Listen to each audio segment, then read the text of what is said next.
तो कैसे आप सब, आशा करता हूँ कि सब ठीक होंगे।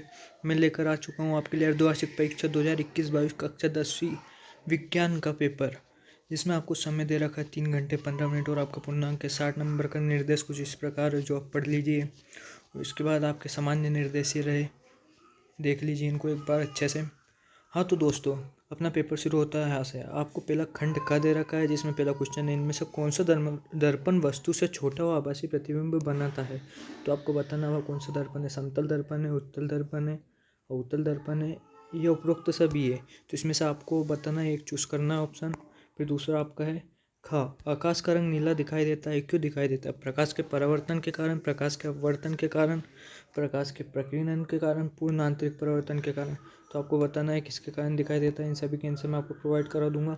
ग है, किसी विद्युत बल्ब का अनुमतांक 220 वोल्ट अनुपात 1600 वाट है। जब इसे 110 वोल्टेज पर प्रचलित करते हैं तब इसके द्वारा उपयुक्त शक्ति कितनी होती है।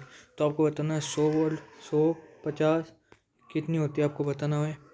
फिर घ नंबर का, लघुपतन के समय परिपथ में विद्युत धारा का मान बहुत कम हो जाता है।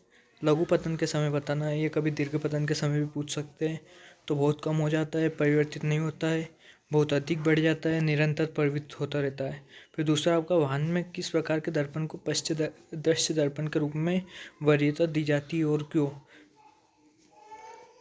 तो आपको बताना है, वो उत्तल दर्पण रहता है, उत्तल दर्पण रहता है, समतल कौन सा दर्पण रहता है और क्यों दी जाती है, ये आपको बताना है। जैसे कि एम्बुलेंस में आपने देखा होगा, वर्ल्ड एम्बुलेंस हमेशा उल्टा लिखा रहता है। वो इसी कारण लिखा रहता है कि जैसे कि अगर एम्बुलेंस पीछे से आ रही हो तो आगे चलता हुआ वाहन उसको दर्पण में सीधा पड़ सके एम्बुलेंस को, नहीं तो वो अगर वो वाला दर्पण नहीं दिया जाए तो उसे उल्टा पड़ेगा। तो आपको बताना है वो कौन सा दर्पण है। खा, किसी अवतल लेंस की फोकस दूरी, या आप पढ़ लीजिए। गा, जरा दृष्टि दोष क्या है। महत्वपूर्ण क्वेश्चन है दोस्तों, इसका निवारण कैसे होता है और कैसे होता है आपको बताना है। स्क्रीनशॉट ले लीजिए इनका।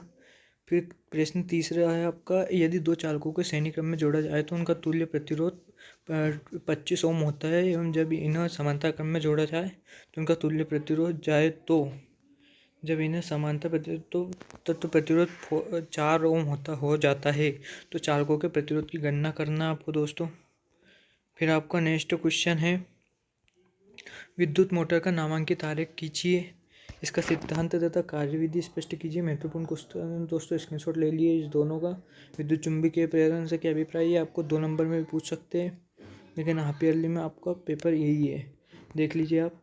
खंड ब दे रखा आपको, कोई धातु ऑक्सीजन के साथ अभिक्रिया कर उच्च गलनांक वाला यौगिक निर्मित करती है। यह यौगिक जल में विलय है या तत्व, ये आपको बताना है। जल में विलय है यानी कौन सा तत्व है, कैल्शियम, कार्बन, सिलिकॉन, लोहा। फिर है आपका ख नंबर का, अपच का उपचार करने के लिए निम्न में से किस औषधि का उपयोग होता है। तो प्रतिजैविक या एंटीबायोटिक, एनाल्जेसिक, पीड़ाहारी, एंटासिड। दोस्तों ये औषधि वाले जो 5 पॉइंट है, इनके सभी का विवरण आप तो देख लीजिए। इनका विवरण अच्छे से याद होना चाहिए आपको। मेंडलीव की आवर्त सारणी के बारे में पूछा गया है, कितनी संख्या है। फिर आपका प्रश्न है, थर्मिट अभिक्रिया को रासायनिक समीकरण से समझाइए। फिर है ख, संतृप्त और असंतृप्त हाइड्रोकार्बन में अंतर को उदाहरण सहित समझाइए। ग, न्यूलैंड्स का अष्टक सिद्धांत तथा इसकी सीमा बताइए। फिर आपका निम्नलिखित यौगिकों के JUPAC नाम, IUPAC नाम आपको पूछा है, JUPAC नाम बताना आपको। फिर कहा आपका, एथेनॉल के से एथेनाइक अम्ल में परिवर्तन को ऑक्सीकरण अभिक्रिया क्यों कहते हैं, रासायनिक समीकरण से स्पष्ट कीजिए। इसका समीकरण दोस्तों अच्छे से याद होना चाहिए आपको। फिर आपका नेक्स्ट है प्रश्न 8, निम्नलिखित पर संक्षिप्त टिप्पणी लिखना है। सभी पर 3-3 या 4-4 लाइन आपको लिखना है दोस्तों। ये मोस्ट इंपॉर्टेंट क्वेश्चन है, इसका अथवा वाला भी और ये भी।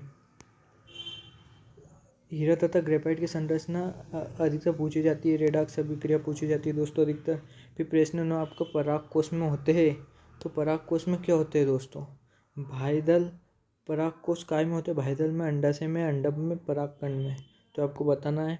इन सभी के आंसर मैं आपको बहुत जल्दी प्रोवाइड करा दूंगा नेक्स्ट वीडियो में दोस्तों। वीडियो को अगर पसंद, पेपर को, चैनल को सब्सक्राइब कीजिए। फिर खा, आपका गर्म जल प्राप्त करने के लिए हम और जल तापक का उपयोग किस दिन नहीं कर सकते। धूप वाले दिन नहीं कर सकते, बादलों वाले दिन नहीं कर सकते, गर्म दिन नहीं कर सकते, पवनों वाले दिन मतलब हवा चलती है उस दिन नहीं कर सकते, आपको बताना है। फिर गैस जीवाश्म ऊर्जा का स्रोत बताना आपको, पवन, सौर, कोयला क्या है आपको बताना है ये। फिर प्रश्न 10 है, पौधों में वातरंध्रों की उपयोगिता का उल्लेख कीजिए। मनुष्य के हृदय को दायां एवं बायां भागों में बंटवारे से होने वाले लाभ का वर्णन कीजिए। ये पढ़ लीजिए आप, 11th क्वेश्चन पढ़ लीजिए, इंपॉर्टेंट क्वेश्चन है दोस्तों, स्क्रीनशॉट ले लीजिए इसका, बोर्ड के लिए भी आपके लिए। फिर आपका लिंग गुणसूत्र किसे कहते हैं, मानव में लिंग निर्धारण की प्रक्रिया को समझाइए। तत्व में जीवाश्म क्या है व जैव विकास प्रक्रम के विषय में क्या है। दोस्तों पेपर को अच्छे से पढ़ लीजिए आप, इसका स्क्रीनशॉट ले लीजिए, आपको परीक्षा में यही पेपर आने वाला है। फिर प्रश्न 12 आपका, मानव हृदय की अनुदैर्ध्य काट का नामांकित चित्र बनाकर इसकी संरचना का वर्णन कीजिए तथा तीर की सहायता से रुधिर परिसंचरण का मार्ग प्रदर्शित करना है। जो इसके अथवा वाला है, मोस्ट इंपोर्टेंट क्वेश्चन है दोस्तों आपके मेन एग्जाम के लिए। दोस्तों अगर वीडियो पसंद आया तो चैनल को सब्सक्राइब कीजिए और वीडियो को लाइक कीजिए। जय हिंद, जय भारत दोस्तों।